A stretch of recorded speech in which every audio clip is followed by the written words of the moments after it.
this is Alyssa Schomaker, 15-star diamond, Team Beachbody coach, and I just recently did a call on the National Week of Call talking about my challenge groups and why they're so effective and how we keep people motivated. And I wanted to go a little bit more in that with you guys because I've been getting so many questions from all you coaches out there wondering exactly what it is that I do. So for me, I'm a registered nurse. So challenge groups is the key to my business. It is the reason why I've had success, and it is really why I continue to coach to this day. As a coach, you have the opportunity to change one life, and that one life can affect their family, it can affect their children, it can affect their friends, and have a tremendous ripple effect. So challenge groups is really where you need to have your focus. For myself, I like to run challenge groups 2 times a month. They are ran for 30 days. I start one on the 1st of the month and one on the 15th of the month. The reason why I do this is so that I don't have more than 2 challenge groups running at one time. I'm actually able to really dive into the people that are in my challenge group and not be overwhelmed by the amount of people that I'm helping. In the challenge groups, I feel that the number of individuals is the key to success. I like to keep my challenge groups anywhere from 20 to 25 people. These are ran by myself and other coaches in my Rural Republic team. So we have multiple coaches in the group as well as our 20 to 25 challengers. We all are supporting, we're all motivating each other's challengers. So it's like one big family. We're all by ourselves. And I really help my coaches' challengers and they help my challengers as well. And so it's kind of like a big community aspect in my challenge rooms. The other thing is I run them for 30 days, and the first week we really focus on goal setting. We focus on that meal prep. I ask them all to take out their program guide and look over the nutrition guide. So if they're doing the 21-day fix or the 21-day fix extreme, I want them to really look over that to figure out how many containers it is that they're eating. We talk about there's some sample meal plans that I give to my challengers. We talk about how you prep your meals. For myself, I'm not a huge meal planner, so I explain to them what I do. You know, I cook some ground turkey breast. I make some grilled chicken. I cut up fruits. I cut up vegetables. And I show them how they can do this and make this very easy. The first week, we do not do our exercises. The fitness program is not incorporated yet because I feel like you have to set them up for good success in that first week of their challenge group. The second week of their challenge group is when the it's when the fitness component actually begins. So in the closed Facebook group, I have little posts and assignments that are done daily. Again, in the first week, we're really concentrating on clean eating. So we're talking about clean eating snack ideas. We talk about eating out at restaurants. We talk about eating out on the road. We talk about cheat meals. We talk about emotional eating. We really dive into that nutrition component within the first week because nutrition really is the key to success. During the second week, to kind of mix things up, what I do is I divide my challengers into teams.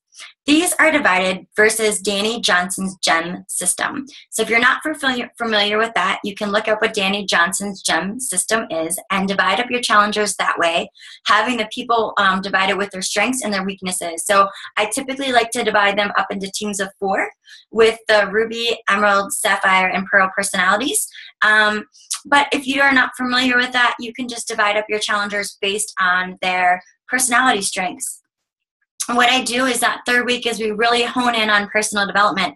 I have everybody download the book, The Slight Edge by Jeff Olson, and ask them to commit to 10 to 15 minutes of personal development a day in that group. This way, I know that when that evil mind starts coming in and starts saying that they're going to fail, that they can't do this, that this is like any other time, they're reading something that's positive and motivating. As far as the team challenges go, what I have people do is once they're broken up into teams, each assignment is given a point system. For those that complete the points for the day, they go into the file section in the challenge group page and document that they've completed the task. Some of the things we do are wall sit challenges, push-up challenges. We also do some things having to do with motivation, so positive affirmations, why they're not going to give up. We also go over, paying it forward on Friday and who can they help just for no reason whatsoever. And by the end of the week, the team with the participants that participated the most are going to win a small prize. If you're a new coach, don't worry about making the prize anything that's really a lot of monetary. Sometimes just writing a handwritten note is just as much as a prize, and even just as much accepted as a sample of Shakeology or E&E or a motivational tank would be. So it doesn't have to be something big, just something to reward them for their efforts. In the last week of the challenge group, I switch it up again. And in the last week, we go over the individual challenges. Each day, the individual earns a point for participating in the group. We really break it down into having motivational themes within our group. So, Monday is Motivational Monday. We have Tasty Tuesdays where they share some of their favorite recipes. I mix it up too, so my challenge group template is not always the same. Sometimes for Tasty Tuesday, it's, share your favorite unclean recipe and how can we make that clean. And each day as we go on, again, they're all theme days. And at the end of that fourth week, we again add up points. And then after this, what I have everybody do is I roll them into my online health and fitness community group page. This is really an ongoing page. I know that people wonder, yes, it can get kind of large, but what's fun is it's a community. So if you've ever been in a fitness community page, the page kind of runs itself after a while. There's a lot of friendships that are made. There's people posting their workouts. I post my blog posts in there. I post videos in there. I post just what I'm doing in my own fitness life. Sometimes I'll throw in a challenge in there for them as well. It's really kind of what I'm thinking about at the top of my head. If I find any really good health and fitness articles, if we talk about a little more about emotional eating, we talk about personal development in there as well and inspiration. But it's not really a planned group. It's just kind of what comes off my head at the end of the day, or what it is that I'm thinking of, or things that I've had people ask me in the past is normally what I put in that group. So I hope that this answers a lot of your questions as far as how I run my challenge groups and how they've been working for me and my team.